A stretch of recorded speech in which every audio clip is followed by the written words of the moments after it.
And welcome to winemastery.co.uk. My name's John Lightfoot. This is John Murphy. And we're here to tell you all about wine, hopefully help you find the wine, if not the wines you will absolutely love. So this is the beginning of an episode where unfortunately John wasn't able to join me. Unfortunately, he popped over to Portugal, as one does. Yes. As one does. And my good friend Miguel organised all sorts of visits for me, and he organised a dinner with this lovely couple called Filipa and José, and they've got a vineyard in Douro. Upper Douro, and they were telling me all about that, but they also gave me lots of information about Portuguese wine, what was happening in the marketplace and the developments. It was a fantastic conversation.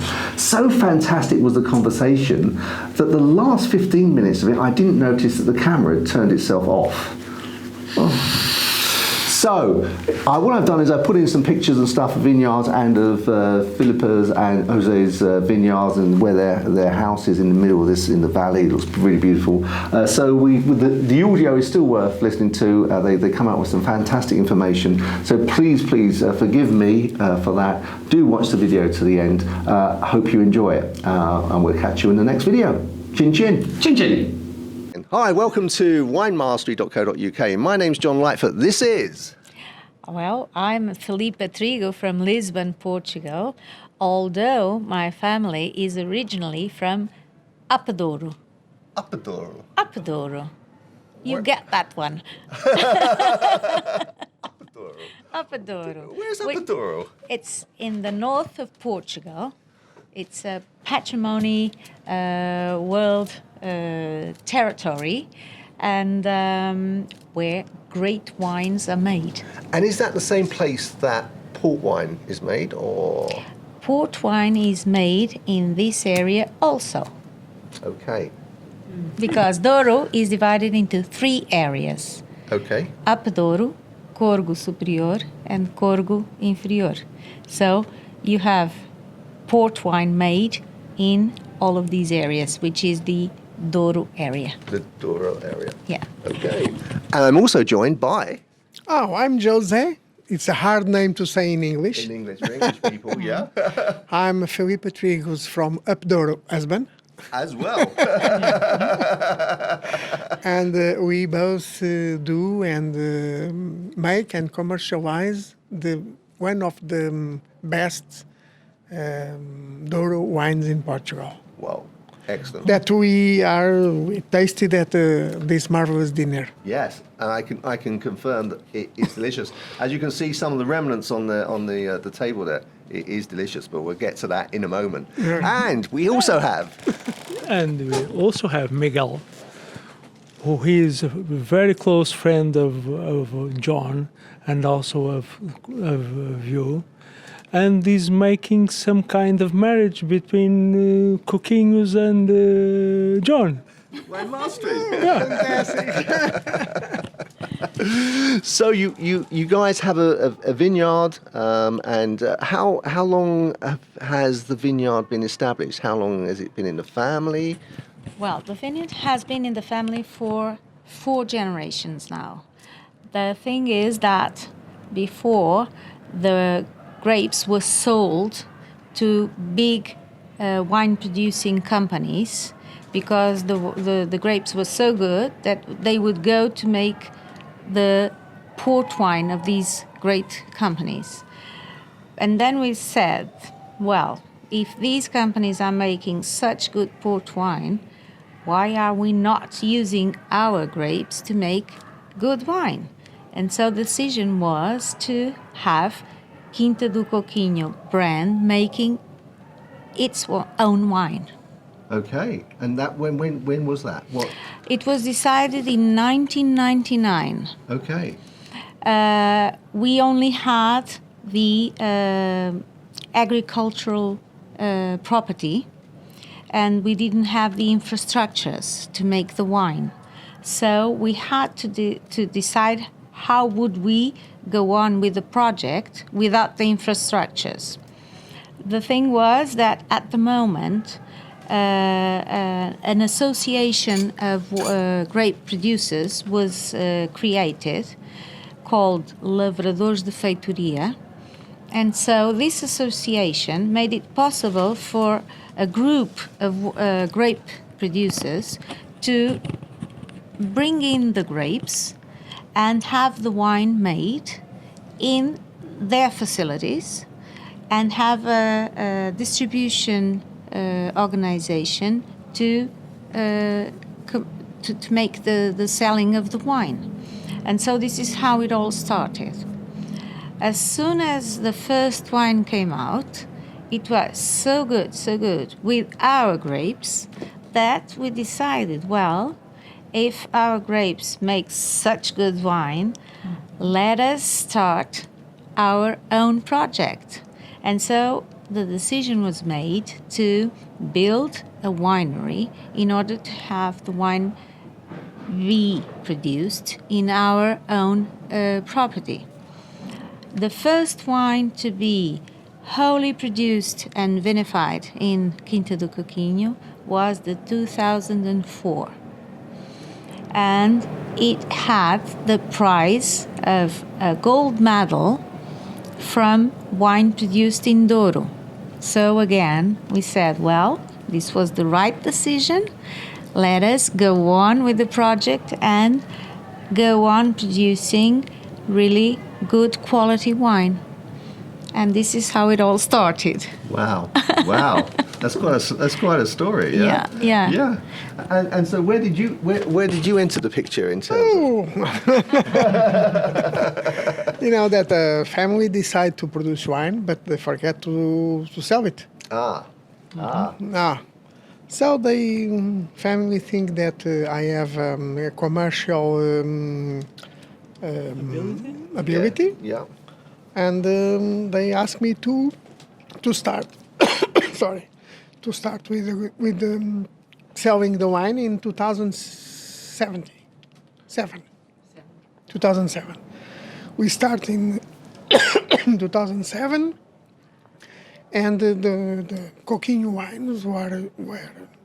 Sorry. That's okay. We'll just take a break. And the Coquinho, the wines from Coquinho were so good that they start to get their own room in the market till today. All growing every year, growing sellings, growing the quantity of wines produced, of bottles produced, and it was an ongoing project. So does that mean that the volume of wines that you've been producing has increased? If you've been selling to more outlets, that you've been ramping up actual production quantities? Yeah, we have grapes in sufficient quantity to make much more wine that we sell today. Okay. So this it was the sellings that command the quantity of wine that we produce. Okay. Because we sell a lot of wine to other producers, because we have not the requirement for that. Yeah, for that.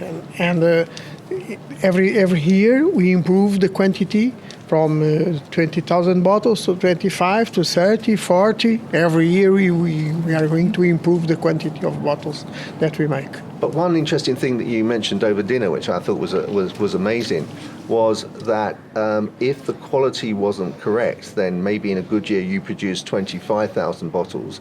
But whilst you might have enough grapes, if you weren't getting the right blend and the right conditions for the grapes, you may only make 15,000 because produce 15,000 bottles because you would not want to sacrifice quality. Yeah. And that's a big commitment, isn't it? I mean, that's a lot of money you're putting aside. Yeah, we have 4 different kinds of red wine. Okay. What we can sacrifice is the top one to assure that we have the other wines in a good quality. Okay. In the very good wines we can do the 4 wines: the Colheita, the Touriga, the Reserva, and Grande Reserva.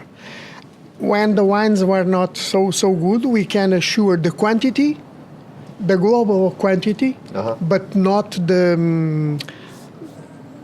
not the level of the wines, you know? Yes. If this year we make 5,000 bottles of Grand Reserve, in the next year, if we need to, we don't make Grand Reserve, and that wine comes to the Reserve or the Colheita to improve the other products. Okay. It's about consistency. If you define a profile of a wine, you have to keep it the same profile along the years. Otherwise, you are misleading and making some tricks to your consumer. And so, for instance, in 2010, we didn't have the standard that we thought is our standard. And so what we decide is we are not making any top quality wine reserva. We are not making that one, but we are going to have the allotment that was designed to be that reserva included in the colheita. And so you have a great colheita because it's an improved colheita. And you don't have the reserva. But this, of course, has costs. But these costs mean consistency in the project. Yeah. And so you are not disappointing your customers because you are not having a classification of wine that then doesn't meet the requirements or the expectations of your customer. And I guess that's a matter of trust, because your customer will not trust you. It is. 1 year it's good and then they pay the same money and the next Yeah. year it's not. And a curiosity. We were drinking over dinner colheita, which is the beginning of the range, and then reserva. And our colheita is classified by the institutional organization that classifies all the wines in Douro. It is classified as reserva, Okay. which is the level 2. Okay. But we call it colheita level 1. Okay. So you have a level 1 really good wine, because then the level 2 wine, which is the reserva, it's a different level of experience of wine. And so you, whilst you could therefore theoretically call it level 2, you're saying, as I understand from what you're saying, is that you want there to be a significant jump in quality rather than just a marginal jump. A significant jump. And people say, I love this wine, and then when they taste the reserva, they say, but this is a quite different one. Yeah. But talking again about consistency, they understand that they belong to the same family of wines. Uh-huh. They have something in common that identifies them as a profile from Quinta do Coquinho. But they sense, they feel, they understand a jump in terms of level of wine. Uh-huh. Okay? Good. And I think you also commented over there, you mentioned that you've actually won an award from the UK publication Decanter. Decanter, yes, Yeah. which is worldwide. Yeah. Yeah, And, no. and what was that award? It was a gold medal. Well done.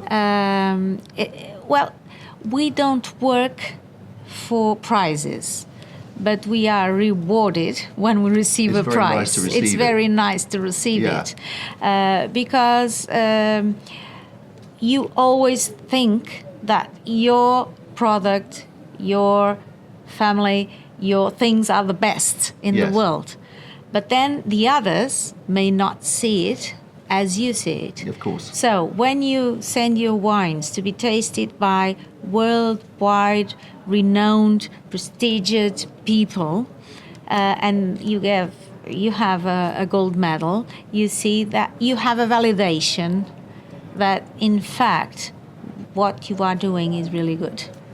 Okay, and I understand And that. this is very, very rewarding, in fact. Yeah, very rewarding. And so where are you selling the wine currently? Well, we mainly sell it in restaurants and hotels and wine shops in Portugal. And we also export to Switzerland, which is a really nice market in terms of understanding of wine and appreciation of wine. We also sell in Angola.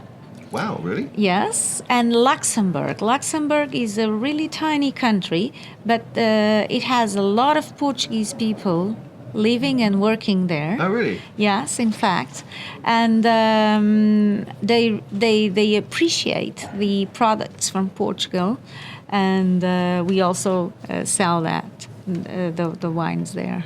Fantastic. So are you looking at other markets, or is your production basically being absorbed by your current markets? It is currently being absorbed by the current markets, but you know that the wine business has to be thought about in terms of a future of 3-4 years, because when you harvest the grapes today, the wine is going to be ready to be sold in 2 or 3 years from now. Uh-huh.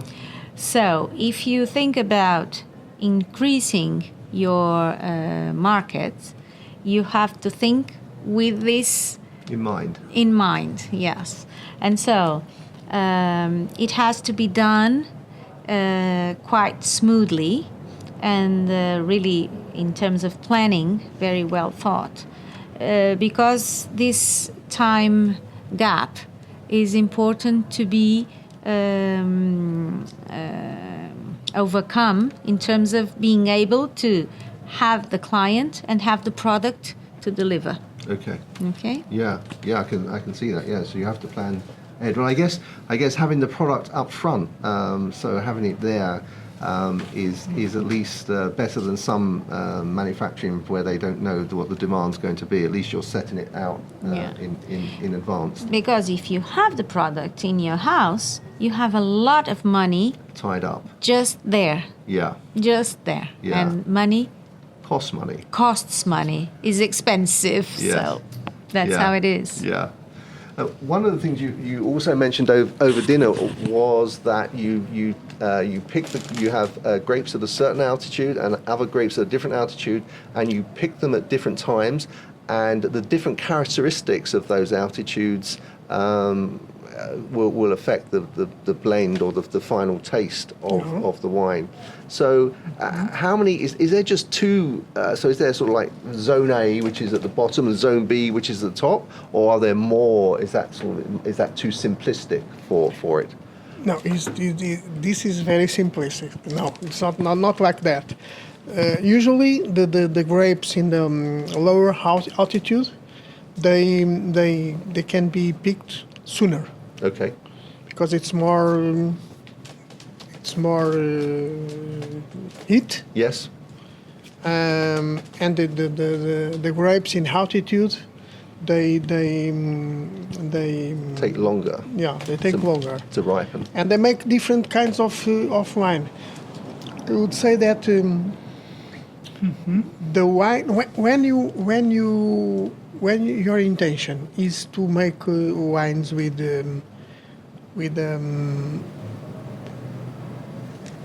14.5 or 15 percentage of alcohol, you use the grapes from Lower. the lower. If you want to have wines with more fresher, you have to pick them in the altitude. Okay. This is normally in the Douro.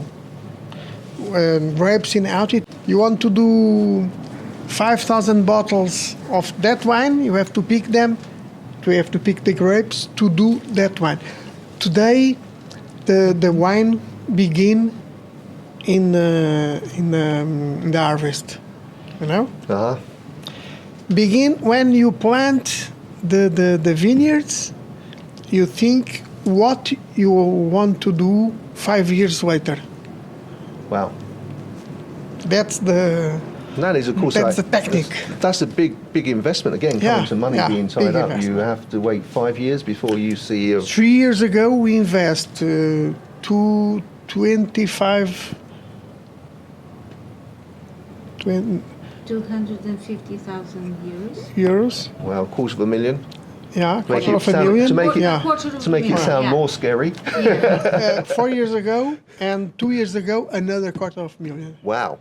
And we only have grapes from that investment in good grapes in 2021. Wow. Wow. 5-6 years after. Whoa. To do this kind of wines. To do this kind of wines. Talking about investment, I was telling you before that when we are buying oak barrels, we only buy French oak barrels because we think that the wood that goes into the wine is not supposed to be very present. It's only a matter of giving it harmony. Yep. Yes. And so one oak barrel costs over $1,000, Wow. or 1,000 euros. And we only use it for 4 years.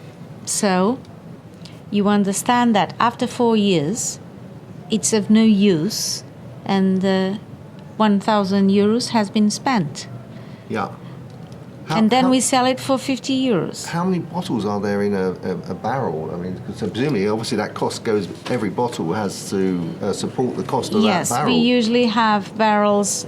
Now the trend is to have bigger barrels. We can have 250-liter barrels, 300-liter barrels, 400-liter barrels. These are Okay. the three types of barrels that Yeah. we usually use. But it's going into 400-liter barrels, which means that the wood is not as present No, because surface because area the ratio. surface yes, Yeah. in yeah, fact, yeah. that's what happens. So does that mean you have to leave it in the wood for longer to compensate for that, or No. or it just gives it a different profile? A different profile, yeah. Okay. And it usually stays for 12 months in the barrel. Okay. Okay. It's our average time. And how many vines or in hectares do you have of? Well, Quinta do Coquinho has 70 hectares, Wow. Okay. where we have 22 with vines, about 30 with olive trees. Oh, really? Yeah. Yeah. And then some of the area has figs and orange trees and almond trees, just like that. Not as a business, No. but just to provide for the family and sometimes for customers. We usually offer oranges to customers, a bag of oranges, and they are wonderful because they are not certified as biological, but they do not use any chemicals Or pesticides or whatever. Right. And they are really sweet oranges. It's the best orange juice you can have. So not only wine, but orange juice. So how many different grapes do you actually use or grow, should I say? Well, we have Touriga Nacional, Mostly. then Touriga Franca, also Tinta Roriz, which in Alentejo is called Aragonês, Tinta Barroca, and Tintucão. These are difficult names For English people. for yeah. English people. Yeah.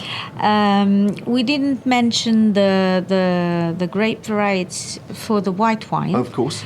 Because we don't have white grapes in the property, but we buy them from our resident enologist that has also a property called Quinta da Bulfata, also in the Douro area.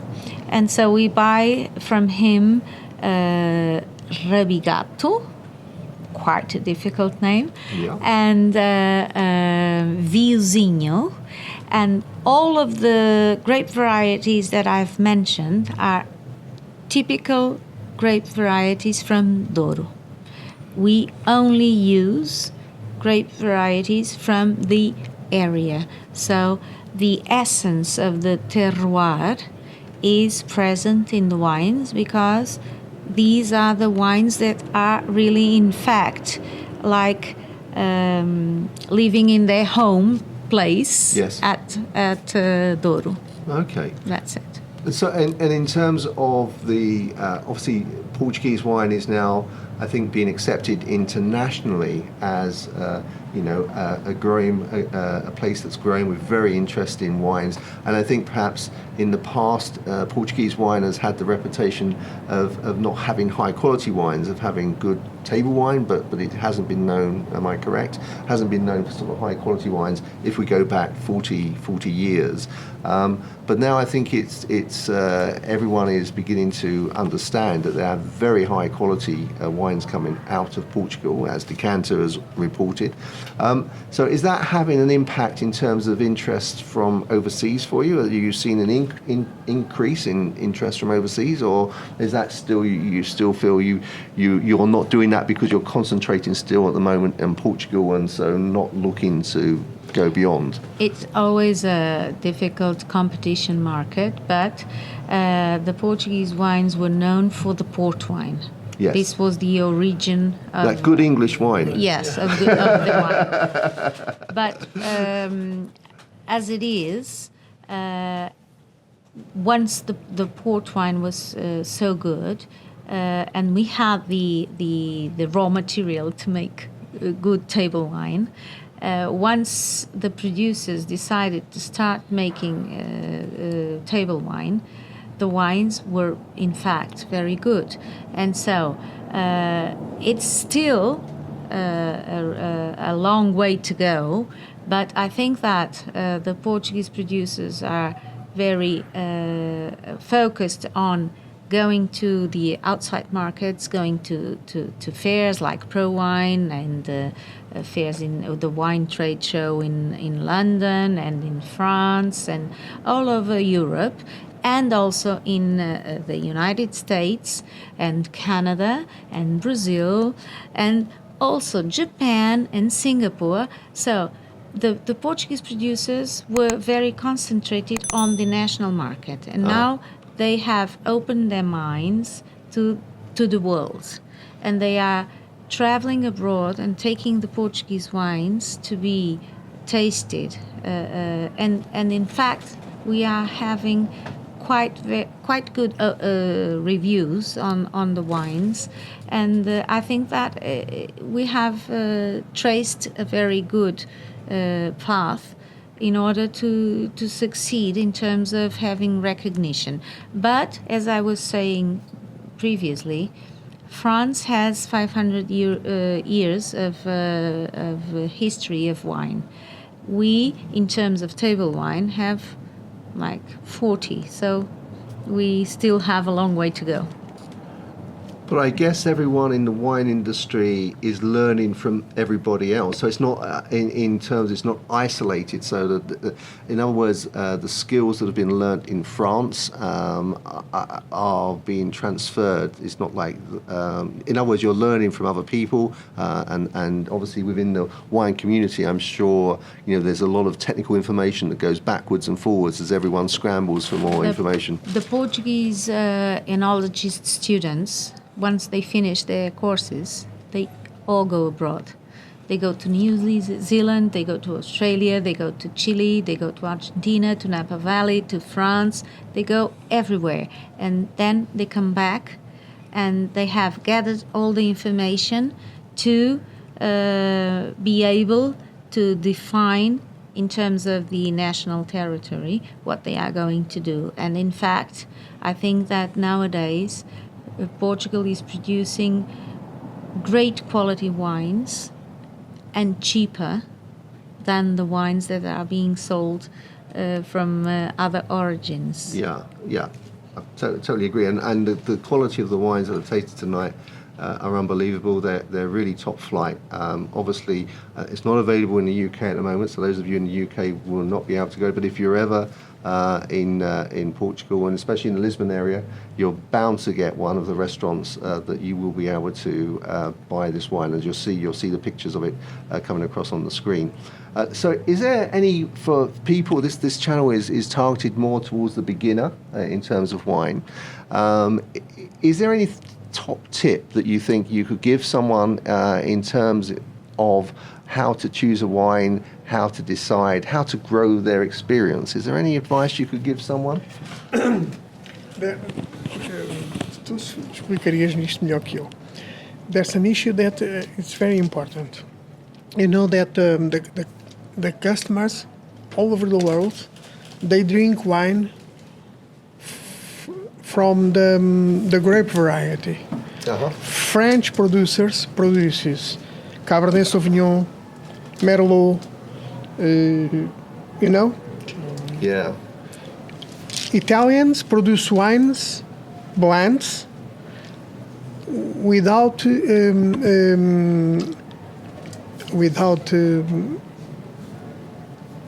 explaining what the grape varieties are in the wines. Uh-huh. Portuguese wines are the first that say in the bottle what's inside. So the customers are used to ask for a wine from the grape variety. I want a Merlot, I want a Cabernet Sauvignon, I want whatever. Yeah. In Portugal, we don't buy wines from the grape varieties. We buy wines from the recognition of the quality, and that's the message we need to pass to the international consumers, and it's not easy. No, it's not easy. But the thing is that in Portugal we specialize in blend, Okay. which is different from the wines that are made with a single grape variety. So it is easy to say, I want a Shiraz, I want a Merlot, I want a Cabernet Sauvignon, a Chardonnay, a Sauvignon Blanc. In Portugal we have specialized in blends, which is getting the most out of each grape variety that we are mixing together. Yeah. And so, of course, a foreigner not knowing about Portuguese grape varieties is not able to understand that. No. We have over 300 grape varieties in Wow. Portugal, and we are a really small country.